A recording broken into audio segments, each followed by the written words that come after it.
的金博士。因为时间关系呢，我们的休息大家就自由哈。那我们接下来的报告呢是也非常有意义的，我们请到了这个北海道大学的一位客座研究员，我们丹尼尔格伦伯格哈，这位博士呢是非常有意思的一位博士，他是一个号称反共识的一位反共识型的科学家。他实际上他是更倡导用这种生物干预的方式来替代化学干预。那我们知道耐药性是一个全球的问题，那么在耐药性的问题上有什么办法能更好的解决这个问题呢？他今天给我们带来的题目就是试剂体，这个无抗生素农业的未来啊，这是我们山东西航线特约的专家，大家有请丹叶博士。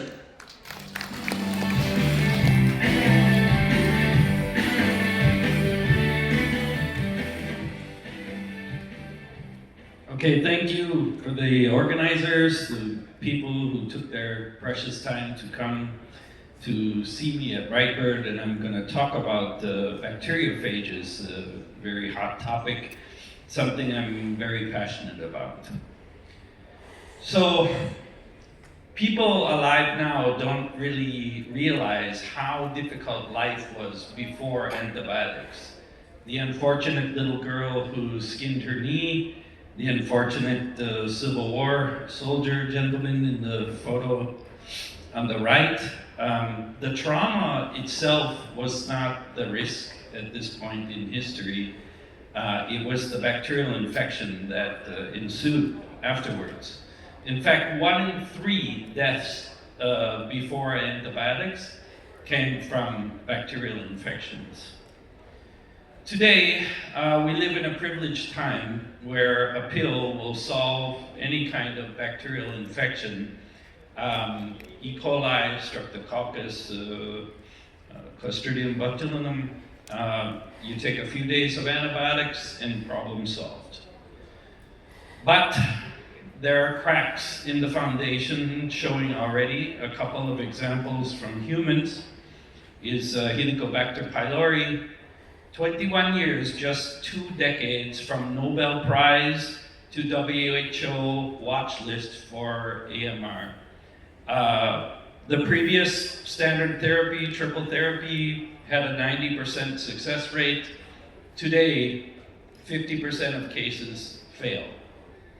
Neisseria gonorrhea, 82 million cases annually. Already resistant to the standard antibiotics. In fact, ceftriaxone, the last line option, is failing and completely untreatable cases are being documented. So why am I talking about these things at an animal event? The reason is that food is what is important. Now, Malthus was a famous political economist.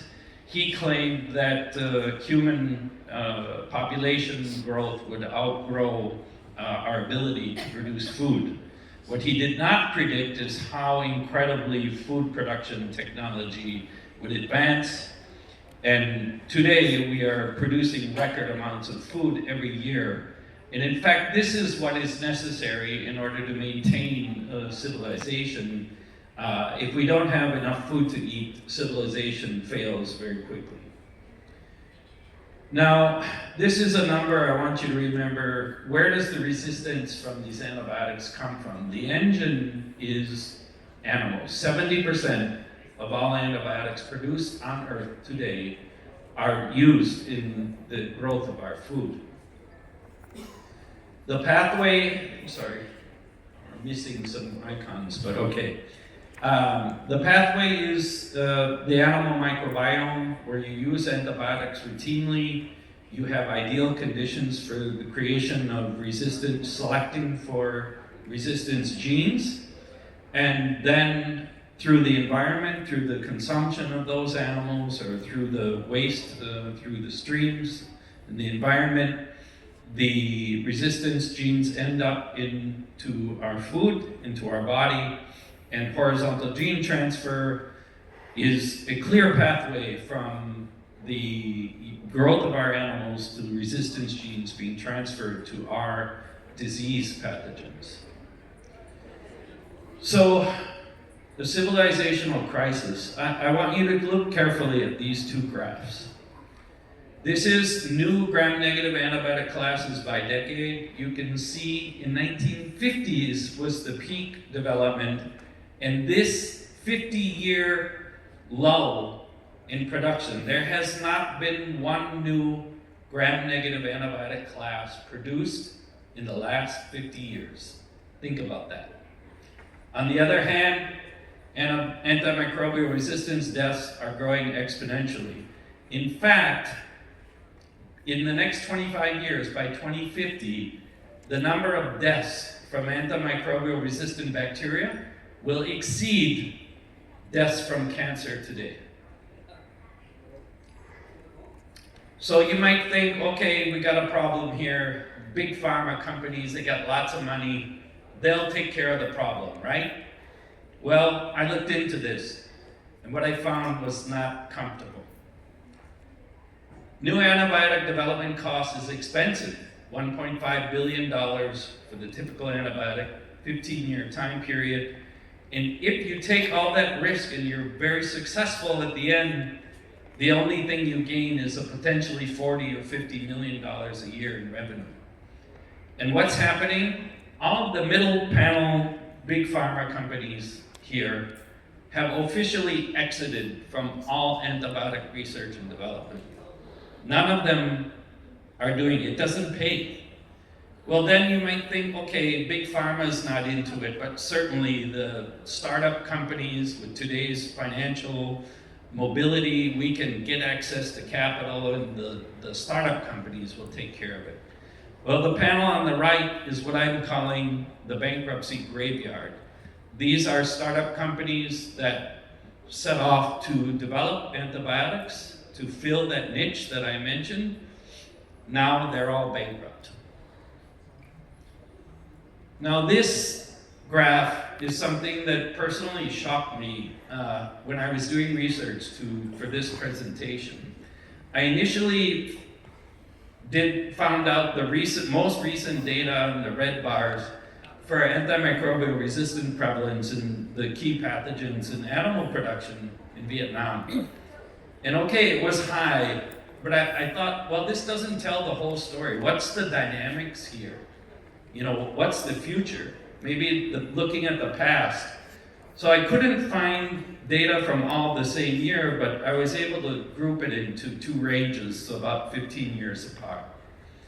And you look, roughly 15 years ago, E. coli was 1/4. Now it's nearly 100%.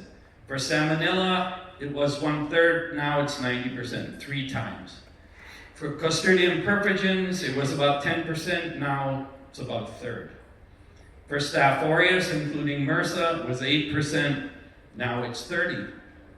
And then for E. coli, colistin, MCR1 genes, the prevalence was basically 0 15 years ago. Today, it's 60%. And what this tells you is that farmers like to take shortcuts. They like to take the easy way. And colistin was something that worked like a charm. And they used it, and the result is resistant. So think about the last 15 years. We went from the gray bars to the red bars to the orange bars. What's going to happen in the next 5 years and 10 years? The growth is not linear resistance, it's exponential. We're already on the nearly vertical exponential part of the curve. So you don't have much time left. In fact, I would like to declare the era of antibiotic over. So Vietnam's antibiotic culture, and this is not meant to be a dig at Vietnam, this is just meant to be factual. Why farmers use, it's similar all over the world. Roughly 2/3 of the use is legitimate. They get a prescription when there's a disease and they use the antibiotics. More than half is they will buy antibiotics when the animals start displaying some kind of abnormal behavior or symptoms. 1/4, when your next door neighbor's farm gets sick, well, I better be careful and start dosing. And finally, another 1/4 when the weather's changing, you feel scared and you start dosing your animals with antibiotics. The scale of the problem is massive. 3,842 tons a year of antibiotics used in Vietnam. 72% of that goes to animals, not humans. The load per animal is 792 milligrams per kilogram of poultry produced, and the cost of 40 US cents per dose per kilogram. So there's a conundrum here. On one hand, there's an ambition to grow the export market. In fact, there's huge opportunities for Vietnam to grow its export market. But the reality of the market today is you cannot export when you have residual antibiotics in your meat. And 40 to 50% of meat processed by 2030, these goals are fantastic and excellent for Vietnam. The reality is that EU, Japan, Korea, they will reject any product with residues. And in fact, when you measure what's coming out of Vietnam farms right now, 77% of intensive farms are still using antibiotics. Understandably, it's very difficult to replace them. But there's no affordable, fast-acting alternative deployed at large scale until now. And I just want to mention the big integrators are coming. CP is investing $300 million. Tobacco is expanding. They've got their USDA joint venture for ASF vaccine. And there is a lot of positive news about the future in Thailand. So I don't want to be completely negative. But the one thing I want you to understand, the regulatory wave, the global trend is against antibiotics. Antibiotics, bacteria are already making that decision for you, but regulators are saying, well, let's slow down the exponential growth, let's try and regulate more. So Europe was the first to ban AGPs in 2006, 11 years later, USDA. A couple of years later, Vietnam banned colistin in feeds. Last year, Vietnam increased the penalties by 50%, and in just 4 years, by 2030, the EU target is to have antibiotic use in the next 4 years. So there's a lot of pressure to reduce the use of antibiotics. There are very few tools until now available to allow that to happen. So what do we have as alternatives? And I'm sorry for the small text, but you look at probiotics, I've just categorized them in terms of cost and speed of action. So probiotics are very slow. They take many days to work. It's due to their growth. They double every 1 to 2 hours. They're slow growing, but they're good for spreading out in producing short-chain fatty acids for gut health and occupying different ecological niches within the animal gut. Organic acids are cheap, they're slow to work, they have well-known mechanisms, but they're not magic. Essential oils are quite expensive and slow to grow, but some of them work very well, but they're specific for certain pathogens. Enzymes, again, medium cost, moderate speed of action, but their action is indirect. Vaccines work great, but they're very, very expensive. They're preventative. And antimicrobial peptides are also extremely expensive, but they work very fast. So compared to antibiotics on the red line on the bottom, which are very cheap and they work within hours, we don't really have a tool that replaces them. So let's talk about the solution. I want to introduce you to our friend, a natural predator of bacteria that are bacteriophages. A lot of people say they look like a UFO or something out of a sci-fi movie, but that's actually what a real phage looks like. So how do they work?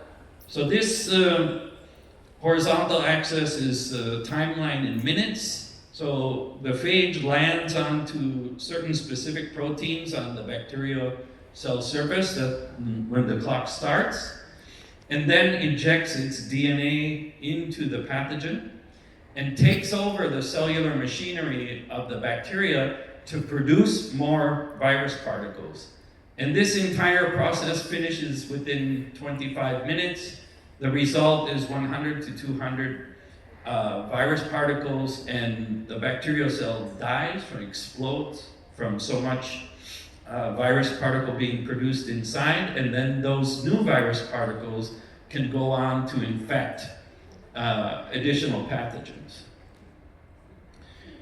So I mentioned speed here, and this is really important for you to understand why phages are such a powerful tool. And the probiotics, these are actual numbers graphed in an Excel sheet. Starting for one cell, in 12 hours, you've got 6 replications. You've got only maybe 64 cells of probiotic at the end of 12 hours. Whereas the pathogens have a faster growth curve. They double every 30 minutes. So by 12 hours, they get up to about 1 billion cells. On the other hand, the massive growth kinetics of phages, they can go up to 1 billion within just 2 to 4 hours. As long as there are sufficient target pathogens available for them, they will outgrow and outcompete the pathogens. This is one of the key tools that the weapons that phages have that other options don't have.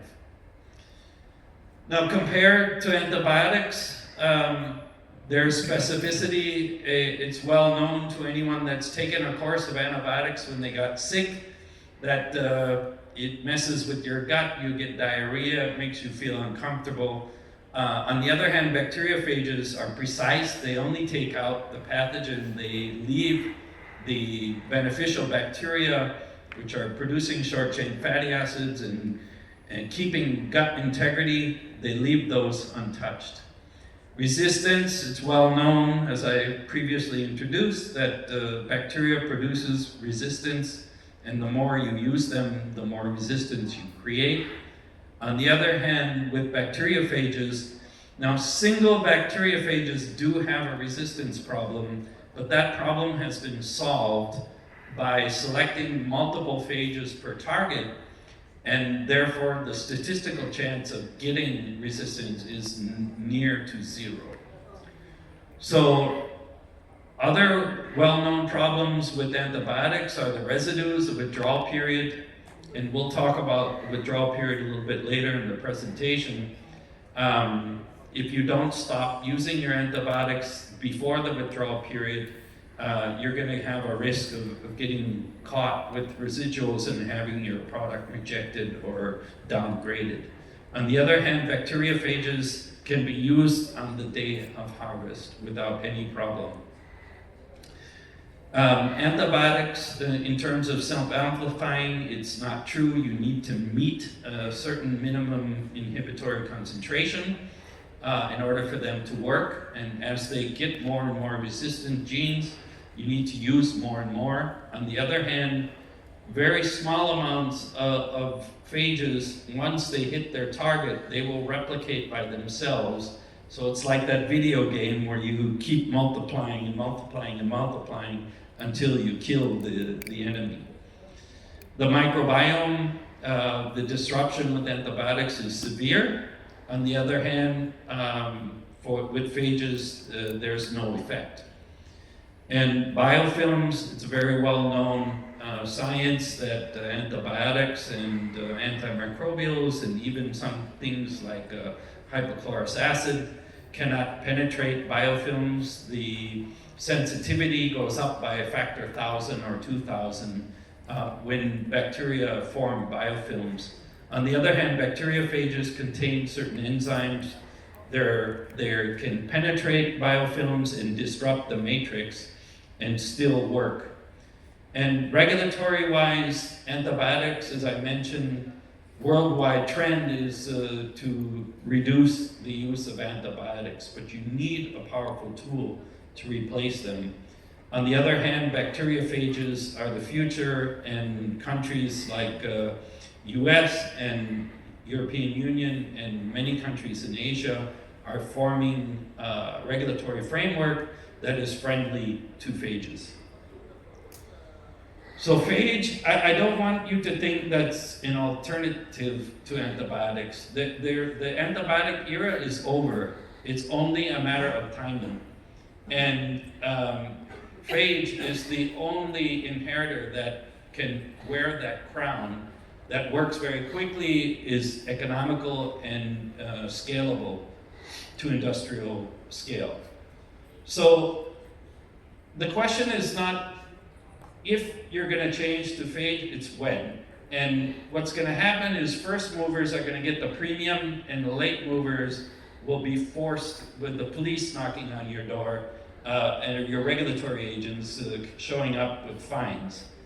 This letter NAE, this is something you're going to hear more and more. I want you to remember it. It's important because it means never antibiotic exposed. There is a class of consumer that will pay a significant premium, 30 to 50%, for producers who produce their animals without ever using antibiotics in the production process. Now this market is real. 5 years ago it was $1.8 billion. Today it's tripled to $5.6 billion. The demand is real, it's durable, and it's getting faster. And one other thing I want you to remember is that in business, the one who is the first mover, the first one to create a brand and promote it to consumers, that you're producing your animals without using any antibiotics, that's the brand that consumers will remember, that trust. The first movers get that chance. The followers, nobody's gonna know. You're already gonna be one of many by the time if you're a late mover. So ASF is kind of rewriting the protein map in Vietnam. Pork is constrained because of this. There is some hope, as I mentioned, the tobacco USDA partnership for vaccine. I'm hoping that continues to go well and bring some hope to this sector in Vietnam. But poultry is surging. It's kind of taking up the slack that the pork industry is facing. And the dilemma that Vietnam faces is that now you have to scale poultry very quickly, and while disease pressure is growing and the regulatory agencies are trying to pressure you not to use antibiotics, increasing intensity while decreasing antibiotic use, those two are in tension, are in conflict. So what are you going to do? Let's dig a little bit into some Vietnam-specific issues. Colored chicken, it's a 120-day problem. Roughly 60% of Vietnam's poultry meat comes from these slow-growth colored breeds. Gata has a 120-plus day rearing cycle. It's 3 times longer than white broilers. 3.9, almost 4 US cents per bird is the average antibiotic spend per production cycle. You get a 70,000 dong per kilogram premium farm grade product, but the risk is also a high premium. And as I said, it's 60% of the production. So the consequence of this is that you get 3 times the exposure risk. So the longer rearing period means there's more chance for your pathogens to infect your animal. Multiple antibiotic courses, so the animals get exposed to different antibiotics throughout the long cycle, and the costs compound over the long rearing cycle. Resistance also, the more you use antibiotics, the more you produce resistance, so that those two things come together. And consumers prefer the firm, very flavorful meat of the colored chickens. So there's really no shortcut here. If you want to give the consumer what they need, you've got to deal with this, all the challenges of this long cycle. So antibiotics are used as cheap insurance, but the cumulative cost plus the resistance mean that this is unsustainable without some major changes. So White broilers are scaling fast. As I mentioned, CP's invested $300 million in a new integrated facility of 100,000 birds per day capacity. Exports of broiler day-old chicks exported to Cambodia increased by 2 times over the prior year.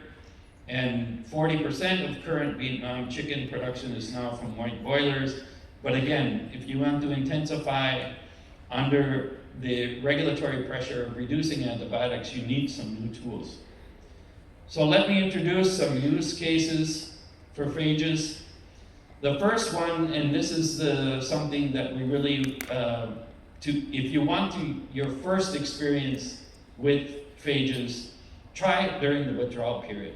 If your animals get sick during antibiotic withdrawal periods, you don't have any choices. On the other hand, phages, you can use them right up to the moment of slaughter. So if you have a disease issue with your animals during the withdrawal period, give phages a try. You can use 200, 300 grams per ton of feed incorporated into the feed, and you can reduce the amount of mortality and bring the culture period throughout the full harvest period. For broilers, for colored chickens, necrotic enteritis from Clostridium and E. coli are the main mortality causes. The long cycle causes repeated antibiotic courses, and 77% of intensive farms are dosing regularly. So the withdrawal period, when you're not using any antibiotics, this is the real pain point that phages can address. Now, I want to emphasize that phages are ideally used as a preventative measure. What I'm introducing you to here is people are not used to using phages, so the first time you use them, the withdrawal period is, of course, the EC target. With swine, neonatal diarrhea, this is a problem globally. It kills 10 to 20% of the piglets in the first week. And Vietnam pig sector is dominated by small farmers, similar to the way it was in Thailand until very recently. Colistin, the last resort antibiotic, was heavily used until it was banned in 2019. Lately, we've been hearing Vietnam farmers are still finding ways to use colistin, but as I mentioned earlier, with the 60% resistance rate, it's getting less and less effective, so you need other alternatives. The phage solution is an anti-E. coli cocktail.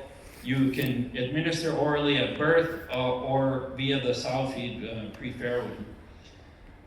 It can replace colistin function without creating resistance, and very importantly, as Dr. Kim had mentioned, having a healthy gut epithelium is very important for future performance of your pigs.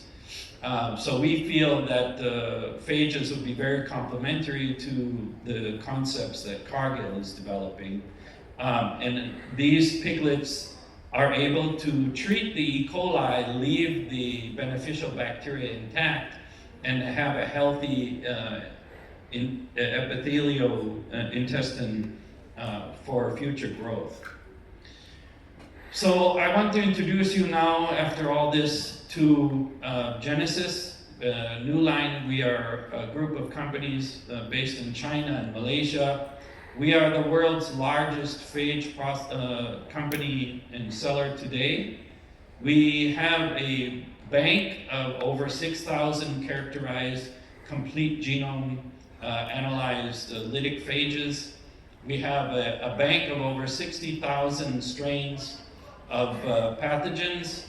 And as of this year, I'm very happy to announce our new factory will have over a 10,000 ton per year production capacity.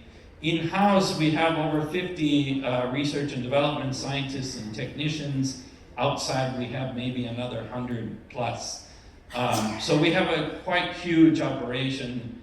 In China, we hold 70% of the veterinary phage market. there are 30 phage companies in China, number 2 to number 30, all added together are less than half of what we sell. And what I want you to understand is that there's a reason why we are number 1. There are many, many difficulties to making phages commercial, to make them work in the farm. And NewLine and Genesis have solved those issues. So we've proven at scale. CP Group in China is using our product. Tyson Foods China, and just in the next few days, we're going to meet up with the CEO of Tyson Thailand about using phages in their production. ADM in China, I have to apologize, Cargill here is not correct. This is actually Sun Valley, which used to belong to Cargill, and unfortunately for Cargill, they sold this operation before using our phages, and then after Cargill sold it, they used our phages, and they're doing very well now. So I'm also born in Minnesota, we're the home of Cargill. Very proud to and happy to talk with Cargill how we could work together to make phages part of your program. So we have in front of us 2 paths. Not only for Vietnam, this is true all over the world, but basically you can wait, you can continue to use your antibiotics, and as I displayed in the earlier graph, that use of antibiotics is definitely not sustainable. At some point in the near future, they will stop working. They will stop being economical. But you can wait until the end and use them to the very end. That's one option. The other option is you can be progressive, you can lead, you can partner with us now, you can go through the learning curve of learning how to use phages, you can harvest the premiums, 30 to 50% that are available to NAE products, and receive the benefit by leading. So those are the only 2 options available. And that's the end of my talk. Thank you very much. 好，谢谢张烈博士对噬菌体的这样的一个介绍和讲解。那实际上噬菌体呢，实际上对我们未来我们的无残留就是一个非常有效的一个手段啊。他刚才也提了，关于在这个肉鸡和养猪里面的，尤其猪里面的腹泻，我们很多时候面临的是抗生素多重的这种残留啊，那么它耐药性的这种情况，因此呢，我们可能在我们的市场策略里面当然最后也讲到关于我们越南在为这个市场的选择未来你是一直用抗生素那你面临着你跟外国的一些市场的这种出口的问题当然还是我们选择现在就用这样的噬菌体来解决我们这个药物的食物的药物残留的问题。那实际上噬菌体呢，它是一个细菌的病毒它的作用机制是它作为细菌的病毒来起作用的，并且它的针对性是非常强还是有一定的技术含量。当然我也比较赞同他刚才讲的一句话这个噬菌体呢绝对不是抗生素的替代品，而是我们在选择食品安全和选择我们对于这个药物残留这个问题解决的一种手段大家掌声，谢谢张杰博士。那接下来一个报告呢是来自